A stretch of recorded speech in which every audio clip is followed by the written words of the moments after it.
Shalom, shalom. No vídeo de hoje vamos ver os judeus e a condenação de Yeshua.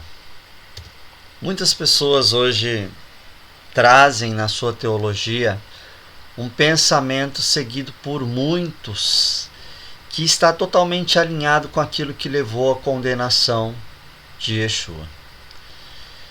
E isso me preocupa. Isso tem tocado meu coração ao longo de muitas sinagogas diferentes que eu pude participar, visitar e conhecer. Eu vi que há muitos discípulos e seguidores desses pensamentos que trouxeram, que foram a principal acusação contra Yeshua para levá-lo à morte, e morte de cruz. Então, creio ser extremamente importante olhar o que as Escrituras falam a respeito do tema. Vamos analisar todos os evangelhos para pensar no tema. Qual a sua principal acusação para a condenação nos 4 evangelhos? Qual foi o principal motivo que levou à condenação de Yeshua? Você sabe isso de forma bem clara? Vamos analisar o que as Escrituras dizem. No Evangelho segundo Mateus, nós encontramos a seguinte declaração no capítulo 26, versículo 55. Todos os dias, Yeshua falando, eu estive sentado na área do templo. O templo aqui é a casa de Hakadosh Baruch Hu, é a sede mundial de todas as sinagogas judaicas do judaísmo no mundo inteiro. Lá em Jerusalém, no Monte Sagrado, o templo aqui é o grande Mishkan.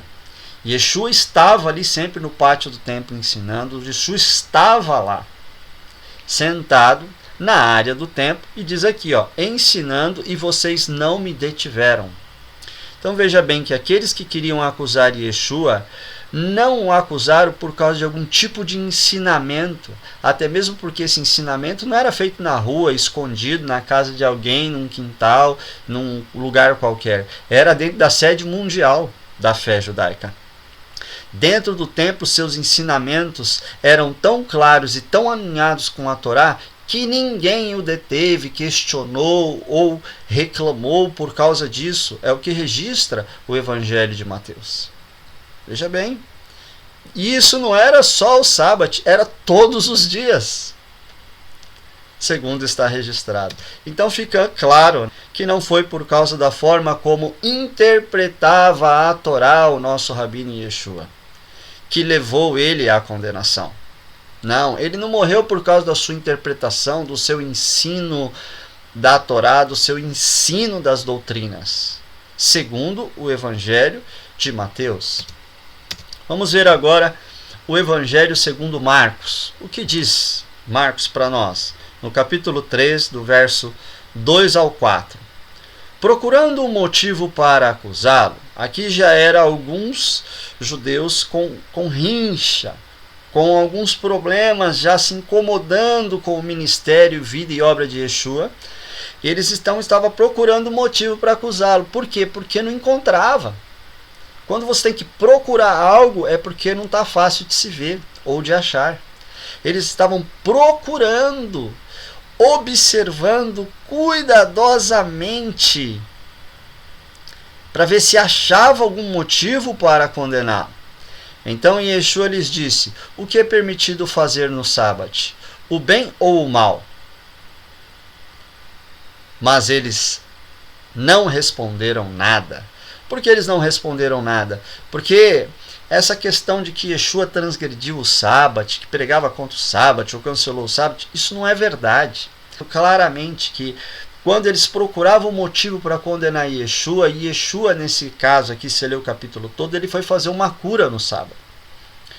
E nem mesmo curando no sábado, isso se constituiu um motivo para cancelar o sábado, ou desmerecer a Torá, ou como algum tipo de erro. Primeiro, porque o mandamento não proíbe curar no sábado. Pelo contrário, quem pratica judaísmo e conhece, sabe que era levado ao templo no horário correto, no sacrifício diário, uma oferta. Mas no sábado eram levadas 2. Ou seja, se Yeshua curava durante a semana um paralítico, um cego, um surdo, no sábado curava 2. Ou seja, sábado era um dia para entrega ao Eterno de dupla oferta. Oferta de forma especial, porque nos dias da semana normais se ocupavam com muitas coisas, e quando sobrava um tempo fazia também a obra do Eterno, seja curando, seja ensinando o Torá, seja edificando o coração de alguém, enfim. Mas quando era sábado, não. Para-se tudo e fazia somente a obra do Eterno intensamente, completamente, durante todo o tempo, do pôr do sol da sexta ao pôr do sol do sábado. E Yeshua curou no sábado e perguntou e questionou aqueles que procuravam um motivo para sua condenação com a seguinte pergunta: o que é permitido fazer no sábado, bem ou mal? E qual foi a postura teológica deles? Qual foi a resposta da sua interpretação da Torá que eles deram a esta questão, a este questionamento que Yeshua levanta? Nenhuma. Foi o silêncio. E quem cala consente. Eles concordaram que no sábado é dia de se fazer o bem.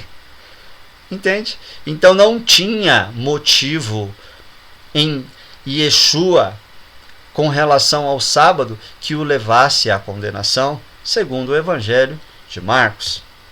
Logo, não foi por causa da forma como interpretava a Torá que Yeshua morreu, nem como a forma que ele interpretava a guarda do sábado, que levou ele a ter algum tipo de acusação ou algum tipo de problema. Continuando no Evangelho segundo Lucas, encontramos Pilatos dando uma declaração muito séria. Mas antes de comentar a declaração de Pilatos, eu gostaria de falar um pouco a respeito do próprio Pilatos. Pilatos era governador. Você já foi amigo de algum policial da rota? Já fez algum curso de segurança? Conhece alguma coisa de investigação? Já fez algum estudo sobre comportamentos de pessoas perigosas, delinquentes? Conhece alguma coisa sobre uso progressivo da força? Pilatos conhecia essas coisas. Pilatos fazia julgamentos, tinha autoridade para condenar. É igual um policial que está na rua, bate o olho numa pessoa, e ele já lê ali, 80% dos casos ele acerta. Ele fala: esse aqui é malandro. A pessoa conversa um pouco com ele e fala: esse daqui eu já sei que é malandro. Ao passo que, conversando com um cidadão normal, com um pai de família trabalhador, em poucos minutos ele já olha, em 80% dos casos ele acerta e fala: esse aqui é um trabalhador, se não acertar em mais. Olho clínico, está acostumado, expressão da face, a forma com que o olho vira, tom de voz, o que diz, a maneira com que fala, tudo. Pilatos estava acostumado a interrogar pessoas, conhecia a lei, poderia levar à condenação. Era um homem que tinha muita bagagem sobre isso e autoridade, inclusive sobre os próprios judeus.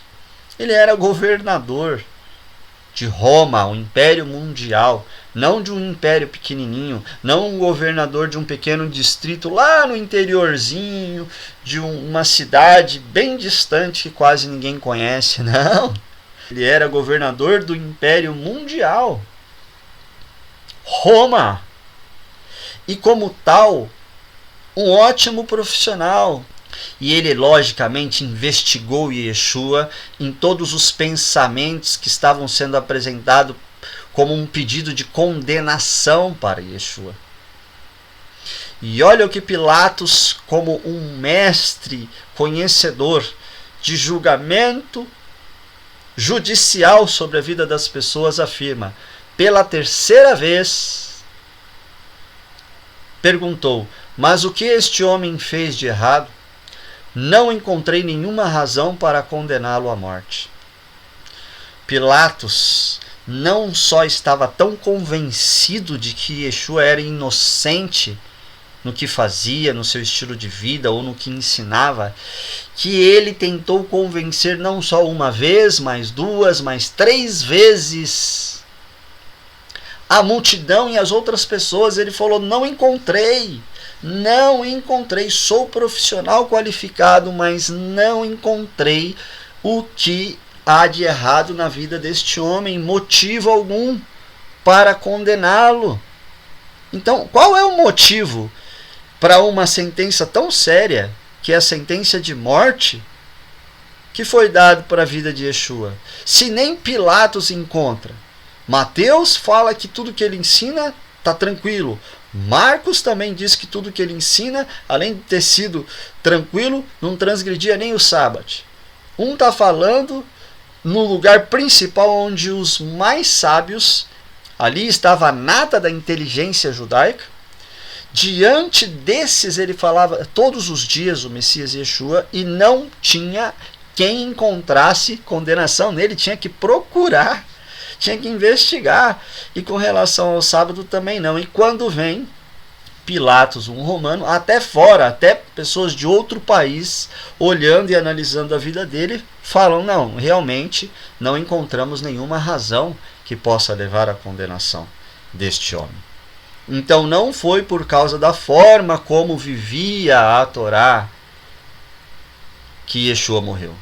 Não é a sua maneira de cumprir Torá que estava errada e que levou à condenação a Yeshua. Ora, se o que Yeshua ensinava da Torá não o condenava, se o que Yeshua ensinava dentro do templo não o condenava, a forma com que Yeshua guardava o sábado não o condenava, o seu estilo de vida era tão limpo, tão justo, tão correto, que nem sequer os gentios viam ou enxergavam alguma coisa que pudesse condená-lo. E ainda tentaram defender Yeshua. E não foi qualquer gentil, foi logo um governador responsável de grande porte e peso na época, como autoridade. E ele tenta convencer as pessoas por mais de 3 vezes. Só que muitos hoje não estão convencidos dessa vida limpa de Yeshua e começam a achar que coisinhas pequenas, bobeiras doutrinárias que levaram Yeshua à condenação. Isso não é verdade. Isso não é o que as Escrituras apontam. Então, afinal de contas, qual o motivo da morte de Yeshua nas Escrituras? Qual a principal acusação que conseguiu levar a uma sentença tão severa ao nosso Mestre? Vamos ver o que diz o Evangelho de João, para fechar os 4 evangelhos, como nós falamos. Segundo o Evangelho de João, nós lemos aqui o seguinte verso.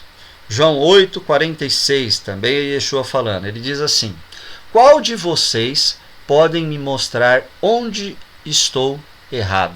Qual de vocês me acusa de pecado? Qual de vocês podem falar que eu fiz alguma coisa contra Moisés, contra o templo, contra a judaicidade pura das Escrituras? O que há de errado para vocês quererem me perseguir ou me condenar?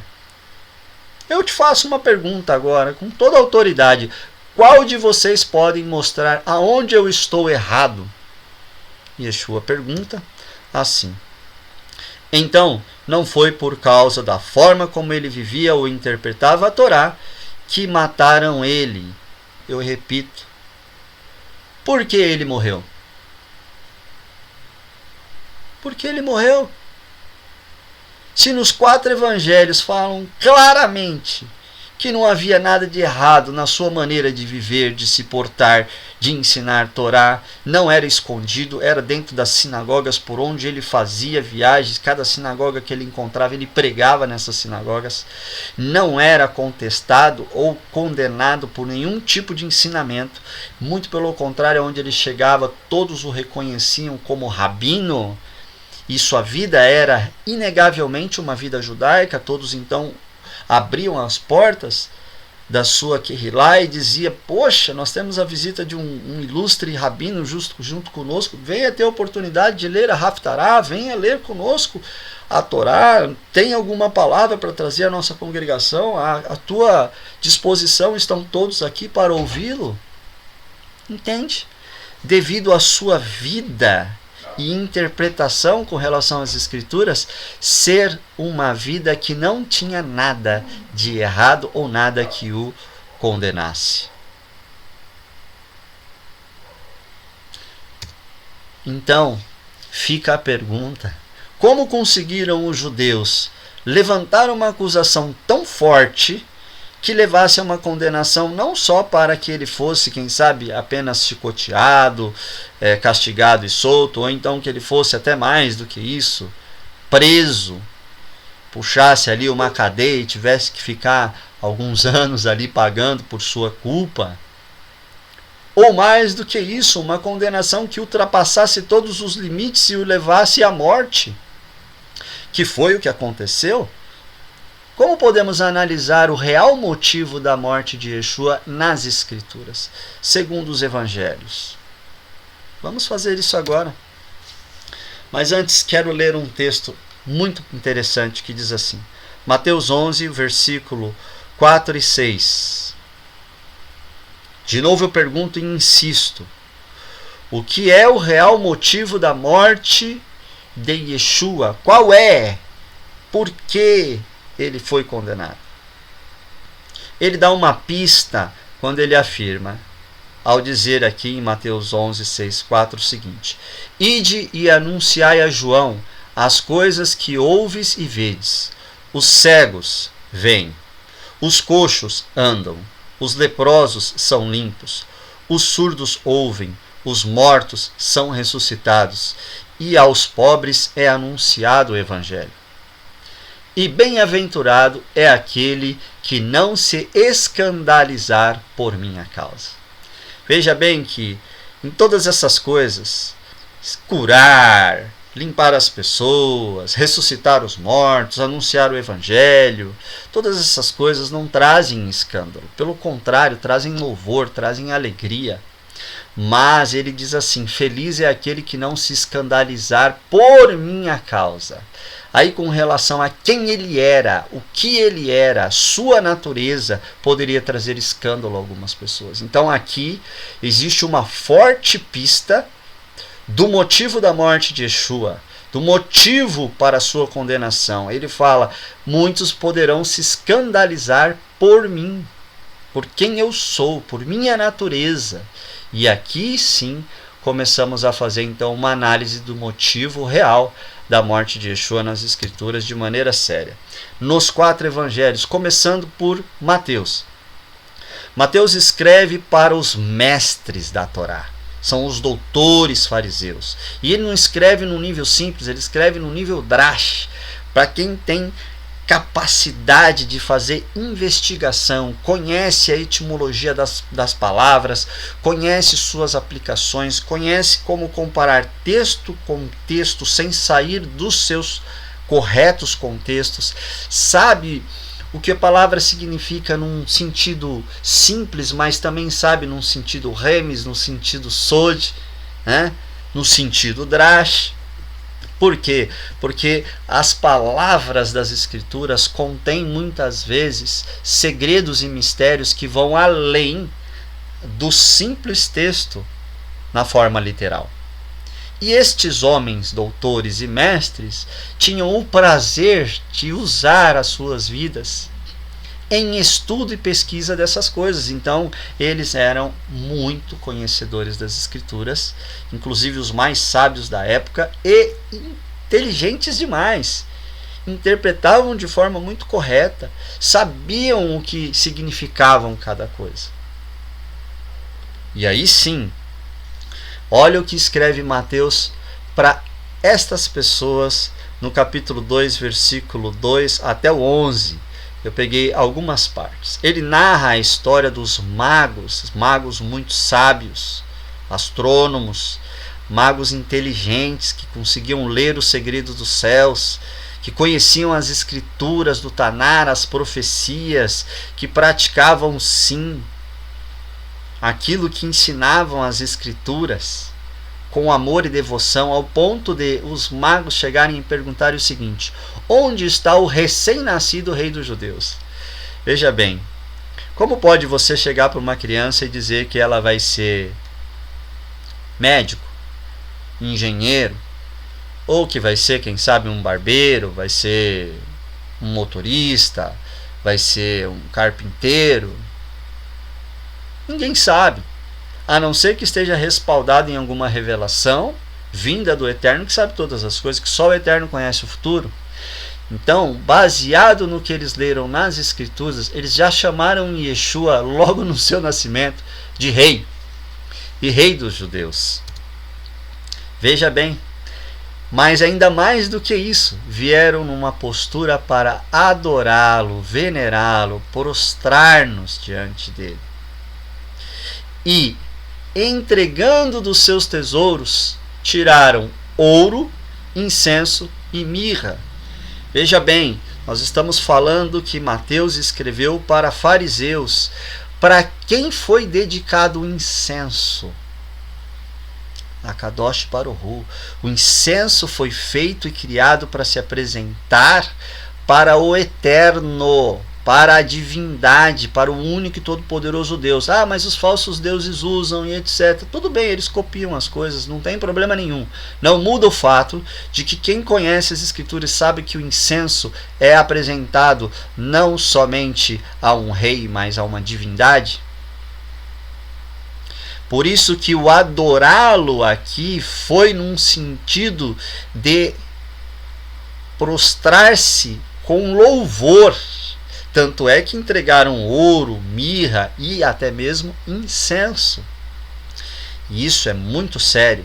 Isso é motivo para levar à condenação, segundo os mestres de Israel, a Yeshua, a não ser que eles tivessem a mesma fé de que Yeshua seria o rei dos judeus. Mashiach, como representante, assumiria o cargo, mas nós encontramos ele aqui recém-nascido recebendo adoração.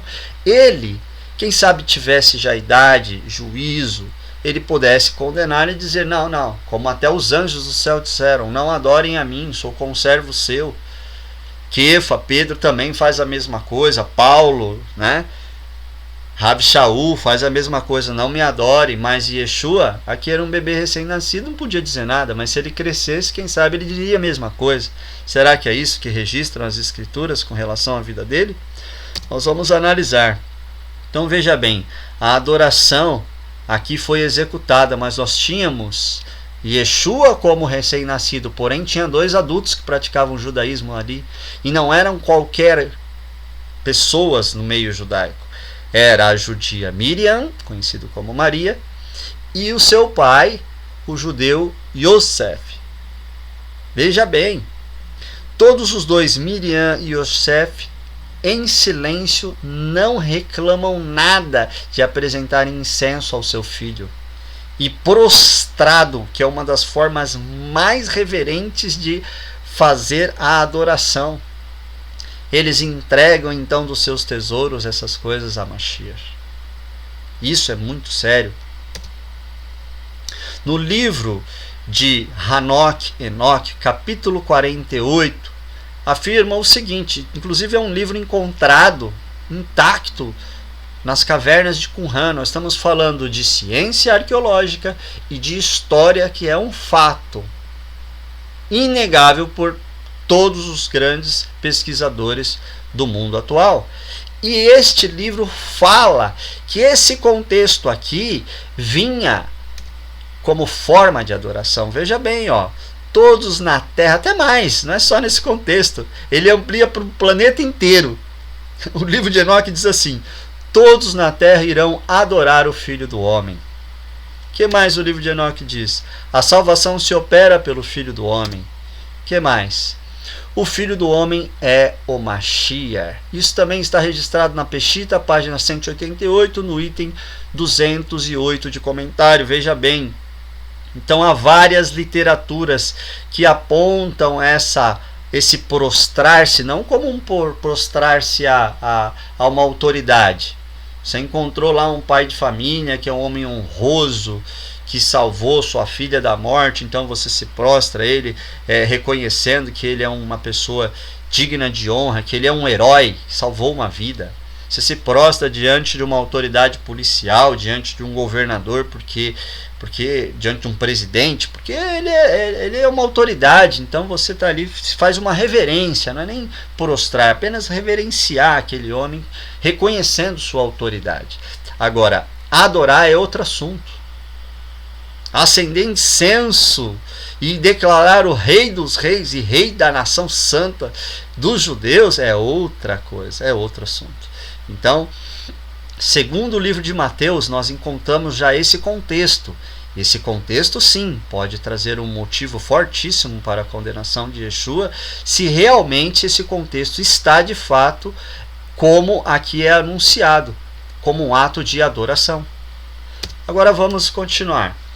Veja em Mateus também, capítulo 21, versículo 15.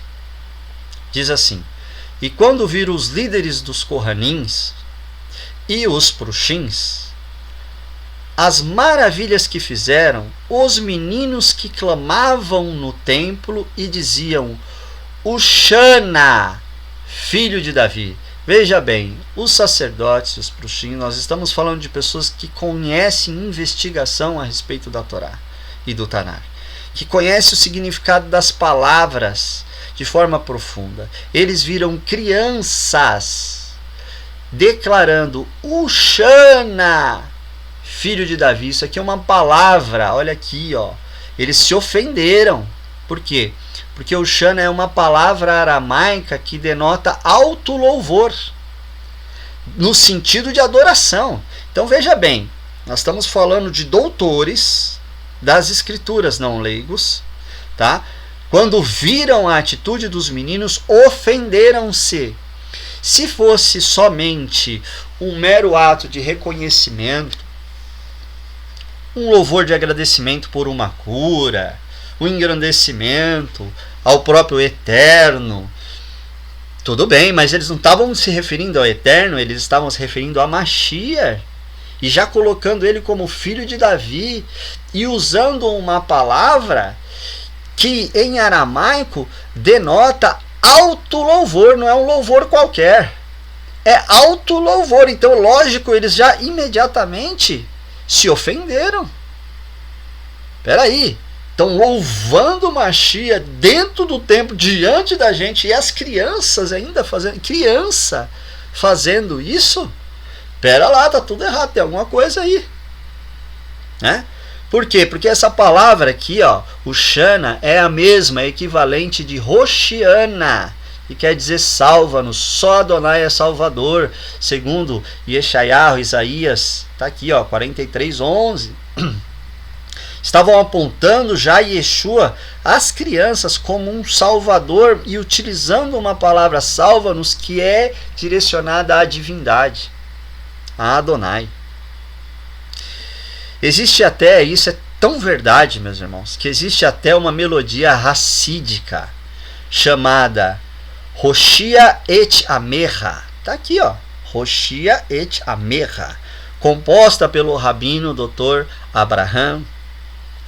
O Rebbe cantava muito isto, sempre gostou desse louvor aqui, dessa melodia racídica, porque toda vez que Israel estivesse abatido moralmente, triste, precisando de salvação, sem esperança nenhuma, aonde ninguém poderia fazer alguma coisa, só o Todo-Poderoso, o Santo, o Rei de Israel, só o Salvador dos céus poderia trazer Roshana.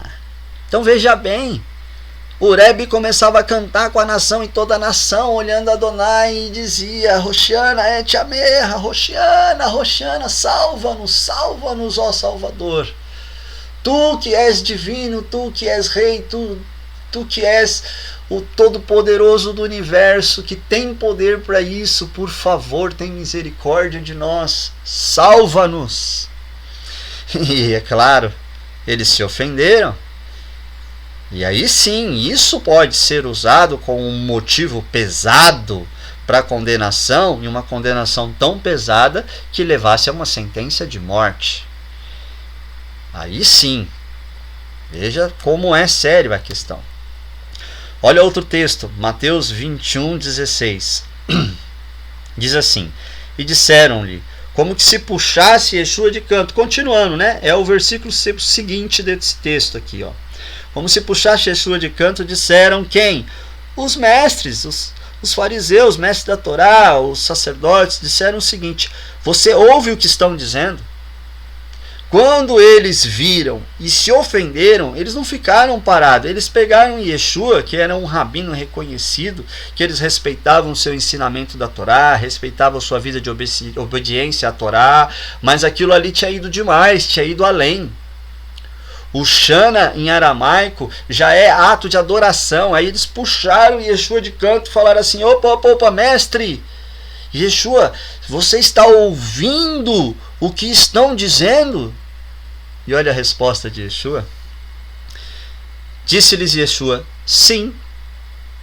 Vocês nunca leram, e aí pior ainda que ele completa dizendo: vocês nunca leram que a partir da boca dos meninos e das crianças tu suscitastes, restauraste o louvor?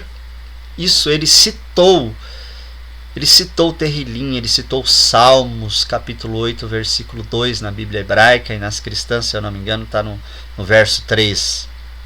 Mas fato é que fala que da boca das crianças sai o verdadeiro louvor.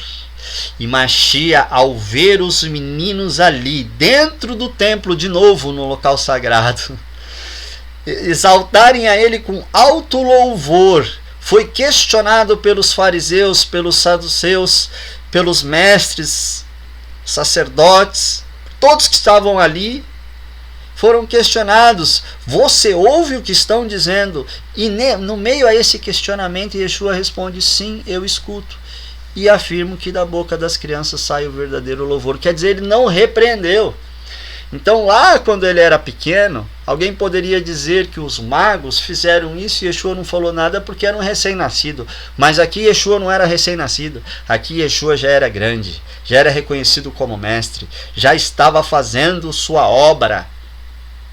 E as crianças o louvaram dentro do templo, não foi num lugar escondido, não foi um gentil que ele encontrou aí em algum lugar que ele abençoou, uma pessoa qualquer, como pensam muitos por aí. Não, nós estamos falando de pessoas que praticavam o judaísmo, que iam ao sábado no templo, adorar Hashem, cumprindo segundo as mitzvot, e estes meninos começaram a adorá-lo. E Yeshua falou: deixa. Sim, estou ouvindo. É o que está registrado no livro de Mateus. Então veja bem, Yeshua recebeu alto louvor não só das crianças, mas recebeu também das mulheres e dos emissários. A coisa não para ali, não. Não é só os magos que vieram de longe, não é só as crianças dentro do templo. Os evangelhos também anunciam as mulheres e os emissários adorando o Mashiach. Veja aqui. Você encontra isso em Mateus 28, 9, confere aí nas suas escrituras, e também versículo 16 e 17. Primeiro verso diz assim: e eis que Yeshua as encontrou, falando das mulheres, e disse-lhes: Shalom para vocês. E elas se aproximaram, abraçaram os seus pés e o adoraram. Veja que elas não só se prostraram, elas se derramaram aos pés do Salvador. Elas abraçaram os pés com alegria e com louvor, com adoração a Ele. O seguinte verso diz assim: e os seus 11 talmidins, um dos 12 não estava, mas com certeza esse outro também concordava com os 11 e também o adorava.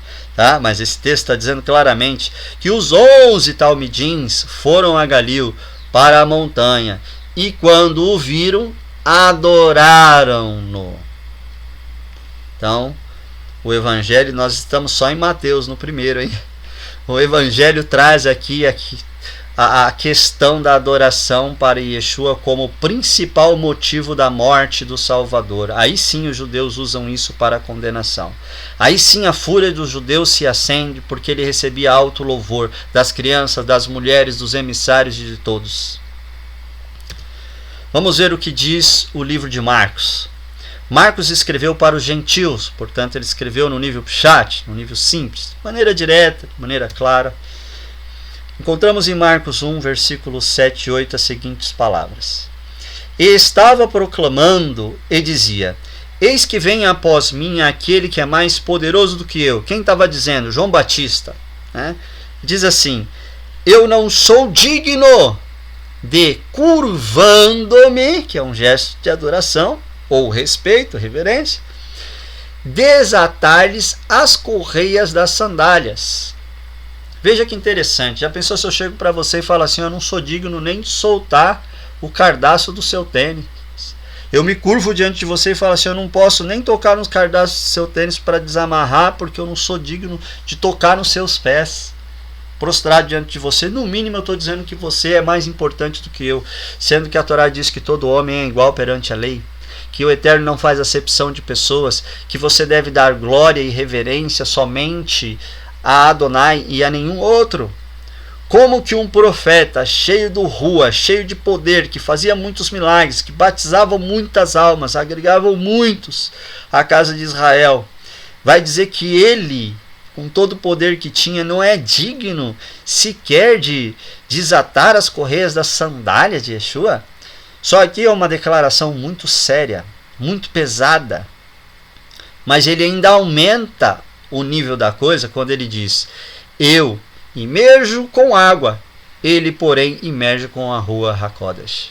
Ou seja, João Batista tinha a ação do Espírito sobre ele e todos sabiam, todos reconheciam. Mas quando ele mostra e Yeshua fala: Yeshua é maior do que eu, e Yeshua tem poder para batizar no Espírito. E aí ele foi longe demais. Não é à toa que pegaram João Batista, cortaram a cabeça dele. Por quê? Porque ele ensinava a Torá errado? Porque ele não era um profeta verdadeiro? Porque ele não era um judeu essênio que cumpria a Torá e vivia as mitvot de Adonai? Porque ele não guardava as festas de Hashem? De forma alguma. Ele vivia em Israel. Nós estamos falando de um verdadeiro e reconhecido por toda a nação, um profeta, um judeu nato, um homem sério, traz uma declaração bombástica que cria sérios problemas. Por quê? João Batista declarou Yeshua com o poder de dar a rua HaKodesh às pessoas. Espera aí, nem Moshe pôde fazer isso. Percebe o peso das palavras de Yohanan? João? Nem o grande Moshe, o maior profeta, que ao confeccionar as escrituras recebe de Hashem a sua própria autorrevelação para a humanidade toda, não é só para a casa de Israel.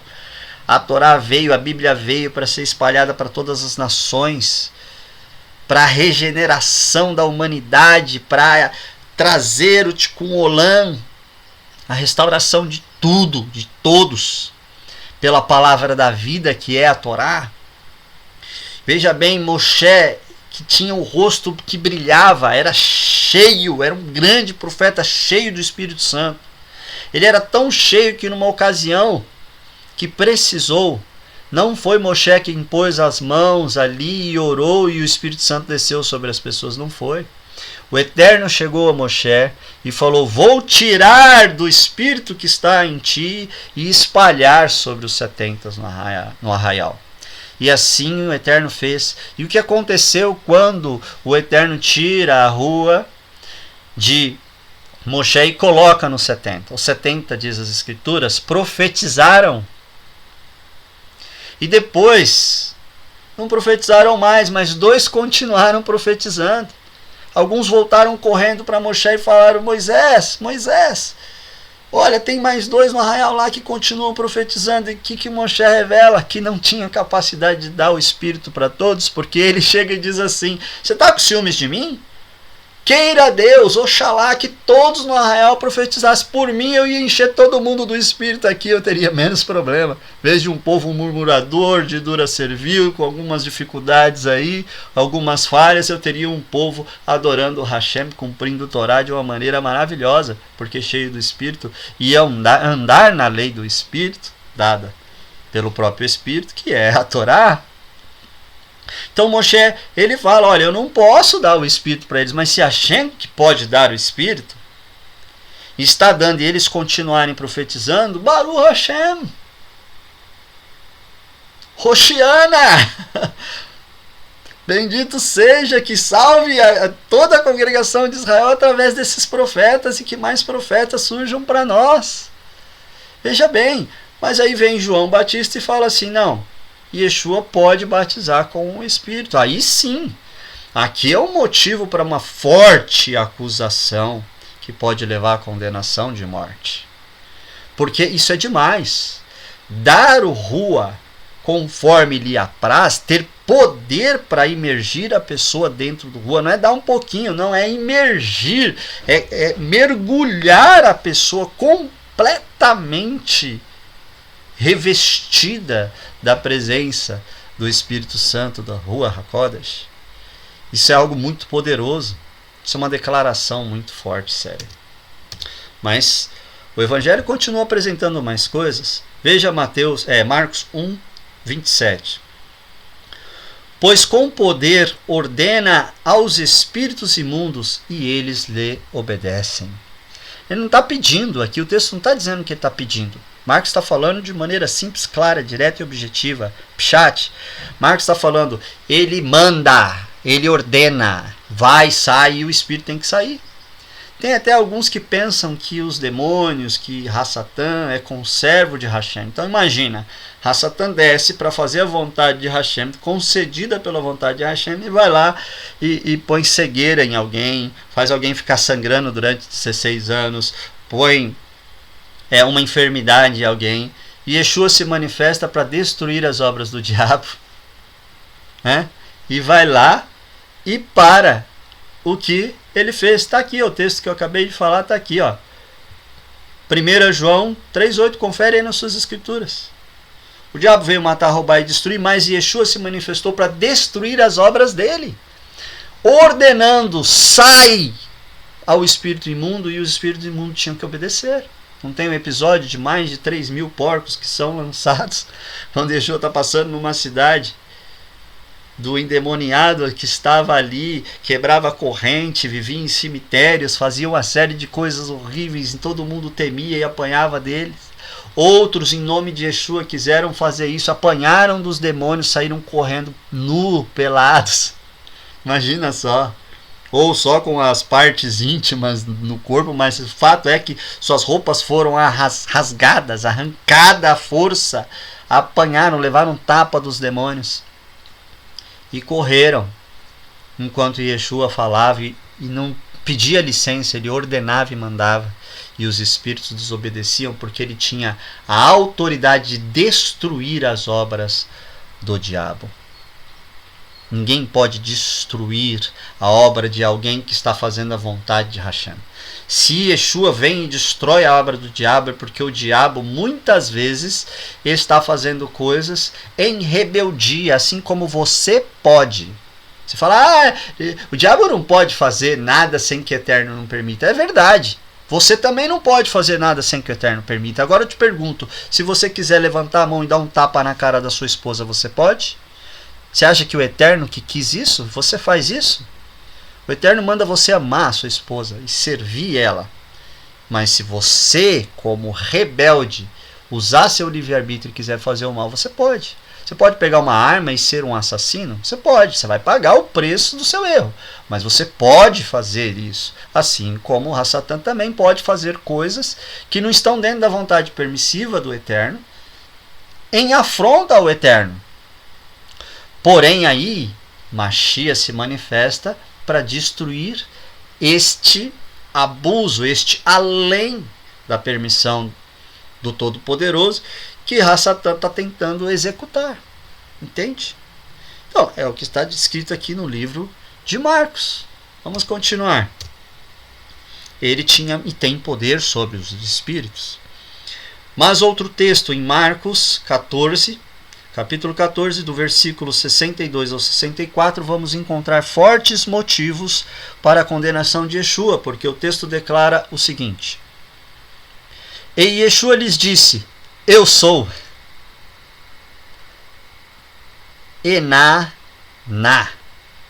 do aramaico, que equivale a Erie, Asher, Erie, quando Adonai afirma o seu nome, o sagrado tetragrama, a Moshe, lá em Shemot, na Santa Torá, Eu serei o que serei, ou eu sou o que sou. Então o grande eu sou é o eterno, mas Yeshua vem e usa uma expressão popular do aramaico falado por todos na época, porque nem todos liam, escreviam e falavam o hebraico era mais dentro da sinagoga para adoração a Hashem direta por causa da leitura da Torá, que a Torá foi escrita em hebraico.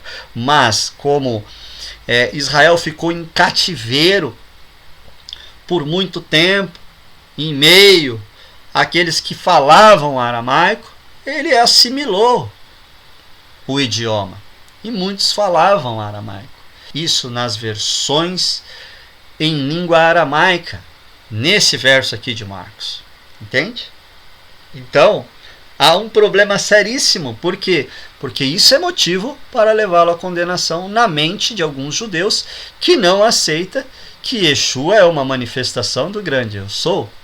Entende? Como pode?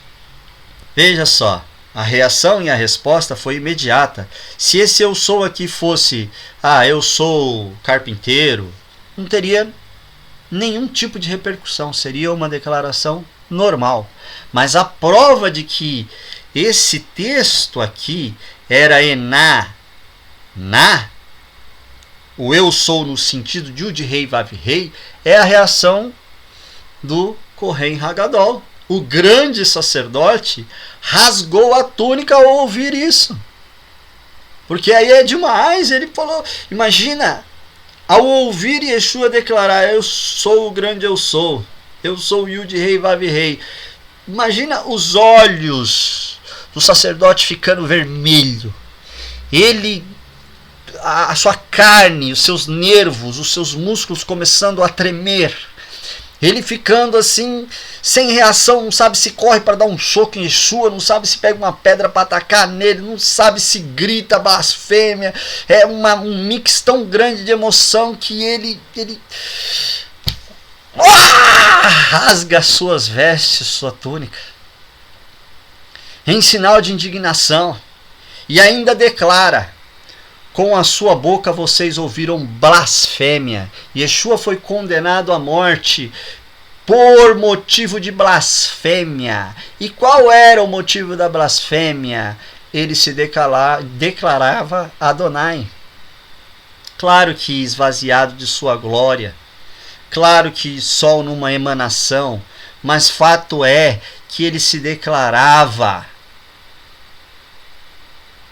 Yud Rei Vav Rei. Entende? O que vocês acham? Perguntou o sacerdote. E todos, diante desta declaração aqui, que não era um eu sou normal, todos ali sabiam que essa declaração se referia a Adonai, então todos ali julgaram merecedor de morte. Veja bem, na Peshita Tanar, Ená aparece 229 vezes, se referindo em 98% dos casos a o equivalente, o grande eu sou, no hebraico, a Yud Rei Vav Rei, o tetragrama sagrado. Está aqui a fonte, a Peshita, o ano que ela foi feita e a página. Então veja bem, Adonai o Todo-Poderoso, Hakadosh Baruch Hu, na forma de pai, vamos dizer assim, nesse tipo de declaração, de emanação dele, ele é transcendente. Ele é conhecido no judaísmo como Ein Sof, quer dizer, o infinito, aquele que abarca tudo, que não tem forma, antimatéria, ele é espírito. Esta é a forma de apresentar o Pai, o Eterno, como Air Ampim. Air Ampim, nós estamos falando da face grande de Hashem. Mas os escritos sagrados, você vai encontrar no Zohar em vasta quantidade de literatura puramente judaica, muito antes de existir Roma, cristianismo ou qualquer coisa. O Filho de Hashem como uma emanação do próprio Hashem, como sendo Hashem e não outro, como sendo Adonai e não outro.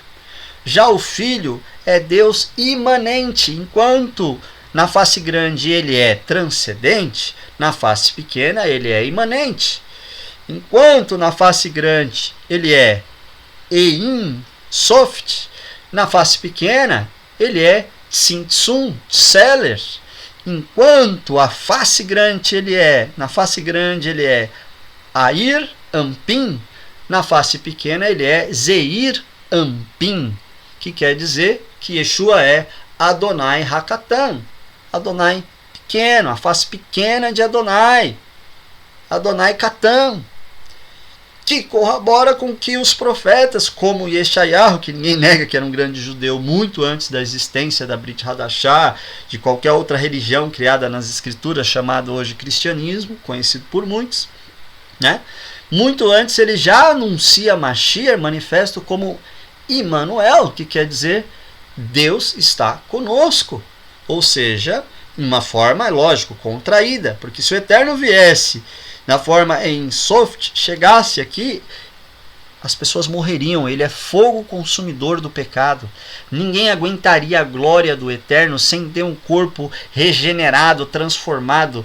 Nós estando ainda com nossa tendência pecaminosa, o Yetzer Hará, nossa vontade da carne, se nós nos encontrarmos com o Eterno sem ele se contrair de sua glória, sem ele amenizar esse fogo consumidor do pecado, nós somos fulminados na hora.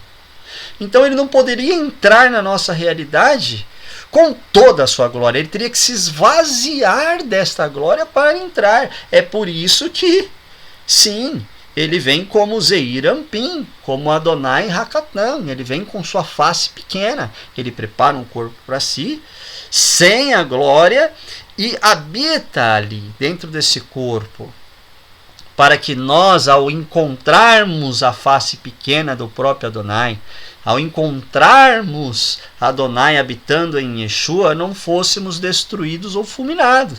Então, este conhecimento que as Escrituras traz, essas revelações, nós lemos Mateus e agora estamos em Marcos, a respeito de Mashiach e Yeshua, é que trouxeram a condenação para ele. Porque elas são diretas e claras, apontando Mashiach como a face pequena de Yud-Rei e Vav-Rei. Veja, aí tem alguns que podem querer questionar que não foi usado o tetagrama na hora que ele declarou eu sou, como nós encontramos nas escrituras em aramaico. No original aramaico está direto o termo, mas no hebraico atual moderno, Vaiomer Yeshua Ani Hu. Então veja bem, Yeshua lhes disse eu sou, mas utilizando Ani Hu. Então alguma pessoa pode querer falar, não, mas Anihu não é uma expressão de eu sou para o divino. Você mesmo falou que a expressão para o divino é o tetagrama. Anihu é simplesmente um senhor qualquer, como um rabino respeitoso, que você pode usar a expressão, porque Adonai não usa Anihu para si. Irmãos, vamos ler Torá, irmãos. Vamos ler Torá. Será que isso é um argumento verdadeiro? Ou a Torá mostra o Todo-Poderoso, Kadosh Baruch Hu, o Santo de Israel, se declarando eu sou com a expressão Anihu? Vejamos Torá. Leia Sefer Devarim na sua Torá. Pega lá, nas Bíblias também, no livro de Deuteronômio, o versículo 32, aliás, o capítulo 32, versículo 39, você vai encontrar a seguinte declaração aqui, ó. Reu atá ki ani hu. Veja. Quem está dizendo? Olha a tradução aqui, ó. Veja agora que eu sou, eu o sou, diz Adonai. E mais nenhum Deus comigo. Quem está falando isso aqui? Elohim. Quem é Elohim? Deus. O único Elohim, Deus, que não há Deus com ele, em que é único, é o grande eu sou. E ele se declara eu sou com a expressão Ani Hu. Veja. Aleph, Aleph. Nun, Nun. Yud, Yud. Rei, Rei. Vav, Vav. Aleph, Aleph. Ani Hu, disse Yeshua. Disse Adonai, Anihu. dizendo, eu sou, assim como Yeshua disse, eu sou. Porque sabemos que esse Anihu é esse mesmo eu sou que Adonai usa aqui, para se declarar grande. Por quê? Porque em aramaico está assim. E nós temos mais de 9.000 manuscritos em aramaico. E porque todo o contexto dos evangelhos aponta isso. E porque isso é o motivo para a morte e condenação de Yeshua. Não tem outro. Yeshua cumpria a Torá. Yeshua não ensinava errado a interpretação da Torá. Yeshua fazia ela grande, gloriosa, plena, no sentido de vivê-la de maneira inculpável e inerrante. Então o que traria condenação para ele? Se não fosse essas declarações. Entende? Então aqui é a fonte da Torá que você encontra na Stuttgartensia, que é a mesma que você vai encontrar, aqui os judeus usam, a editora Sefer. É a mesma que você vai encontrar em Israel. Eu tenho uma cópia dos manuscritos originais da Torá que eu comprei lá de Jerusalém, importada, vem com a mesma colocação. Você vai encontrar na Davar, que é a versão eletrônica para notebooks, você vai encontrar também a mesma colocação. Você vai encontrar na versão para celular, que é feita também por judeus, a mesma versão, de forma que os textos originais eles não se contradizem, eles se confirmam e se complementam. Vamos ao próximo livro, o livro de Lucas. Lucas escreveu para os saduceus, então, portanto, ele escreve no nível Remes. É o nível que dá dica, ele não fala às vezes tão diretamente. É um texto que leva você a refletir, pensar, a você entender o que ele está querendo apontar e dizer. Veja lá. Aqui de novo, hein? Estamos falando de um judeu que, praticando o judaísmo, servia no templo e não era pós-Yeshua, não era Talmidim de Yeshua, ele era antes de Yeshua. Veja só, seu pai, Zacarias, foi cheio do Ruach HaKodesh. Nós estamos falando de um sábio de Israel, de um profeta, que servia dentro do templo, que era cheio do Espírito, e ele disse a seguinte profecia: você, menino, será chamado profeta de Raelion, se referindo a João Batista, né? Irá à frente do Senhor, se referindo a Yeshua, para lhe preparar o caminho. Veja, o texto não fala diretamente, fala Senhor. É uma dica. A dica está em que tipo de Senhor é este. Se for um Senhor normal, nós não temos problema nenhum. Mas se for um Senhor Yud-Rei Vav-Rei, aí nós encontramos motivo para condenação. Que tipo de Senhor é este? É Adonai, é a face de Adonai. Olha aqui, ó, como está no original, meus irmãos. Leia aí, ó. Quando você encontrar aqui o texto, lhe chamando de Senhor, o Senhor que está aqui é o tetragrama sagrado. Isso está em Lucas, capítulo 1, versículo 76, nas Bíblias originais em hebraico. Percebe, irmãos? Então veja, Zacarias, cheio do Espírito Santo, fala que João Batista, que era profeta do Altíssimo, iria à frente de Yud-Rei Vav-Rei, se referindo a Yeshua como Yud-Rei Vav-Rei. E por que não está errado? Porque Yeshua é Adonai Katan. É Adonai. Aqui está escrito Adonai. Ok, olha lá. O sagrado tetragrama. Yud-Rei Vav-Rei. Nós temos aqui. YHVH. É o que está no texto. Como Zeir Anpin. Face. Ele até usa a expressão a face do Senhor. Se o Eterno tem, pelos cabalistas, pelos estudiosos de Israel, a face grande, Adonai Hagadol, e a face pequena, Adonai Katan,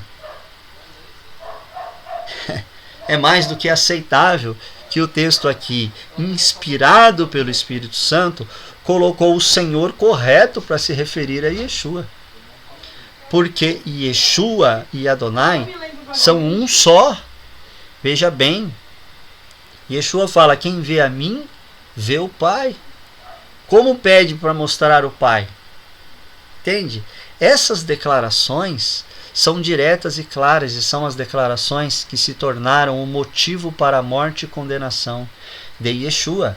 Veja então que a dica face do Senhor te levaria então a Hashem, porque a face do Senhor é uma expressão judaica para essas duas colocações que temos, a face grande e a face pequena. E logo então, o profeta Zechariah está falando que Yohanan iria ter um ministério que prepararia o caminho da face pequena de Hashem andando pela terra santa de Israel. Baruch Hashem, por isso, amados. Que coisa tremenda, não?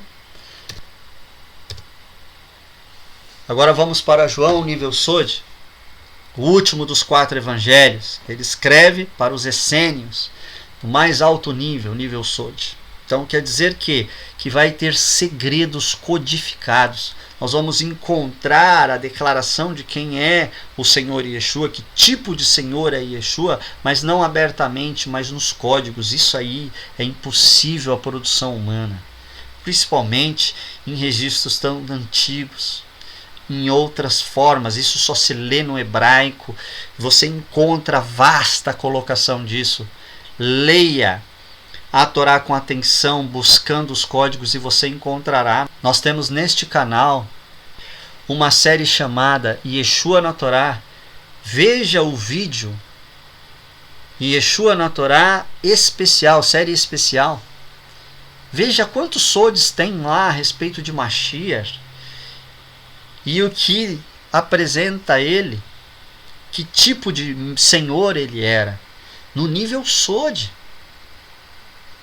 Mas vamos ver então esse último evangelho, o evangelho de João, no versículo 30 ao 33 do capítulo 10, que diz assim: Eu e o Pai somos um.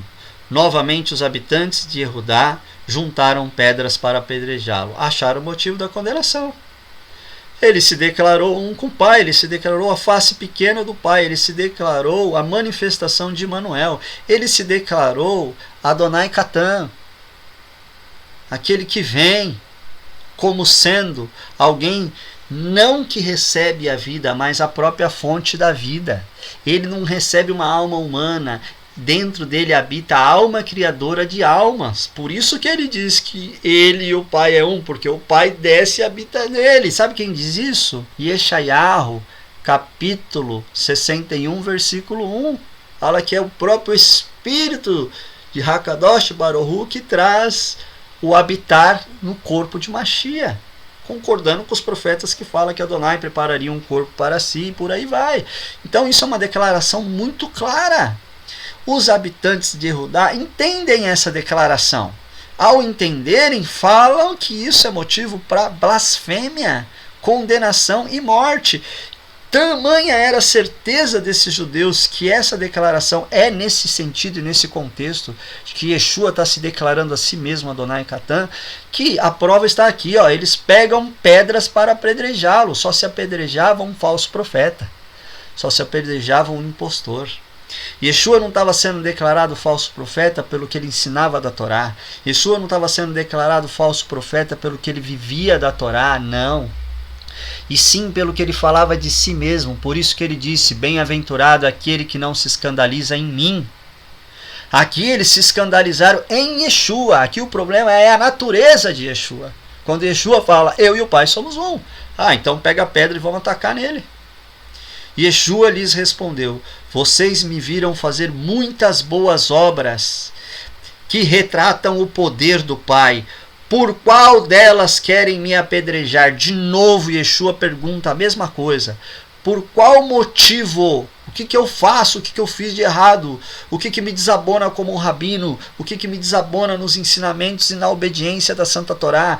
O que me desabona no que eu falo a respeito do templo? No que eu falo a respeito da forma de guardar o sábado? No que eu falo a respeito de como comer comida kasher? O que me desabona no judaísmo que eu desprego como mestre da Torá? O que tem de errado em mim? Olha a resposta. Não vamos apedrejá-lo por nenhuma boa obra. não pelo seu estilo de vida, não é pelo seu ensinamento, nós vamos apedrejá-lo por blasfêmia, porque você está se fazendo o próprio Adonai. Olha aqui, ó. Quer coisa mais clara do que essa? Abre os ouvidos do teu coração e escuta em nome de Yeshua, eu te peço. Olha o que o texto diz. Porque você, um simples homem, se apresenta como Deus, como Elohim. E Yeshua se apresentava como o próprio Adonai. Foi adorado por crianças, pelas mulheres, pelos seus 12 apóstolos, por todos que o reconheceram como Adonai Catan.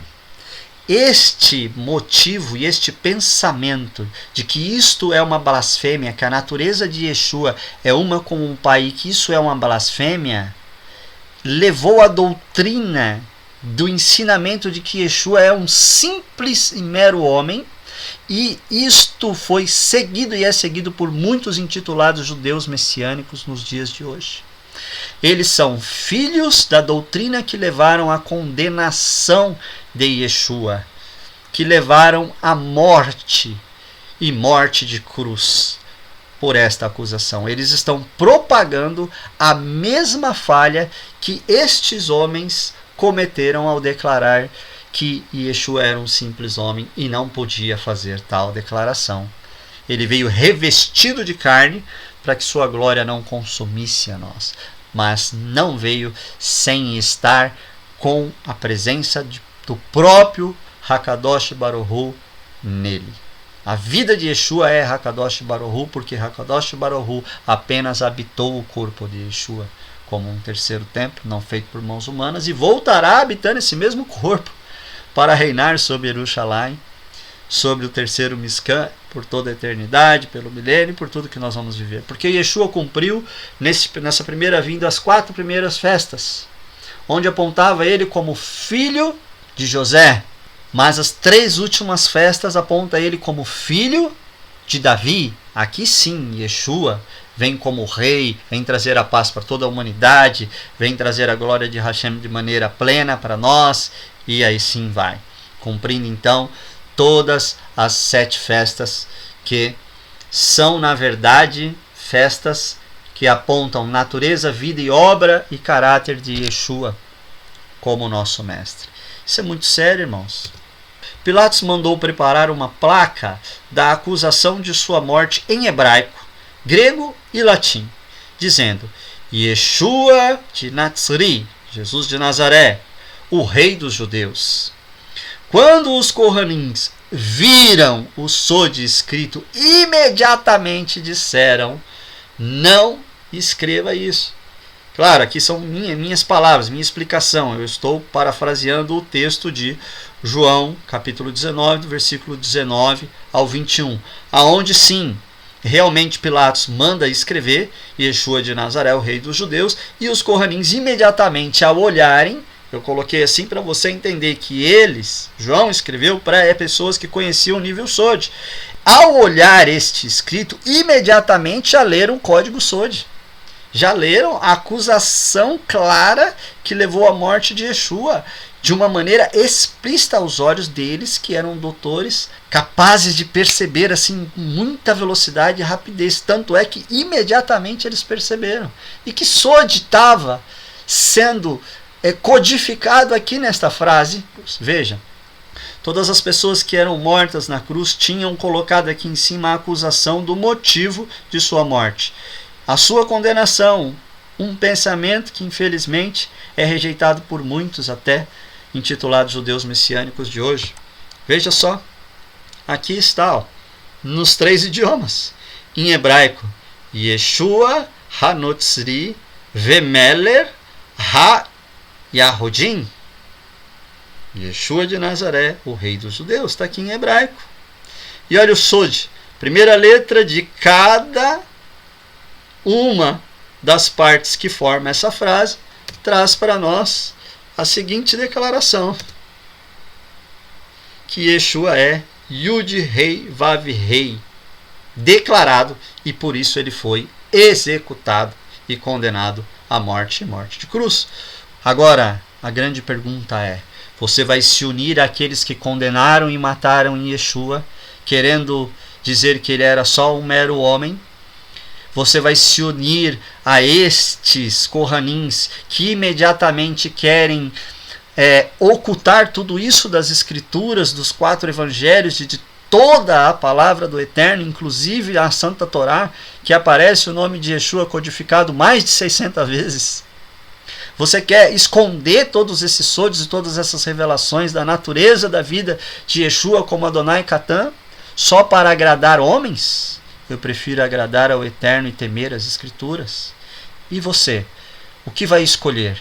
Seguir o pensamento que levou à condenação de Yeshua ou continuar seguindo Yeshua apesar do que ele declara a respeito de si mesmo? A escolha é sua, meu amado. Vamos então fazer um resumo geral de tudo que vimos no vídeo. Em Mateus, descreve que Yeshua morreu por aceitar adoração de crianças, mulheres e os apóstolos. Em Marcos, descreve que Yeshua tem poder para dar o Espírito Santo, ordenar aos demônios e se declarar, ele se declarou Adonai Catan, a face pequena do próprio Eterno, uma manifestação dele. Em Lucas, nós encontramos descrito que o Senhor usado para declarar e se referir à pessoa de Yeshua é o tetragrama no original hebraico, tá? Na Bíblia original em hebraico está escrito chamando Yeshua de Adonai, Adonai Yeshua. Nada mais do que coerência pura, não é verdade? E no livro de João, descreve que Yeshua assume publicamente ser Adonai Catan de fato, né? Ficando então este o motivo da sua morte e condenação na cruz. Então finalizamos o nosso vídeo de hoje, trazendo uma análise do motivo da morte de Yeshua nas Escrituras, e agora sabemos por que ele foi condenado, segundo o que cada um dos 4 evangelhos nos apresenta, e também todas as demais Escrituras. Leia esse texto, reflita e, por favor, seja um bem-aventurado, como disse Yeshua no capítulo 11, versículo 6, ao afirmar: bem-aventurado é aquele que não se escandaliza por minha causa, por minha natureza, por minha pessoa, por quem eu sou. Shalom, shalom, amados, que o Eterno vos abençoe.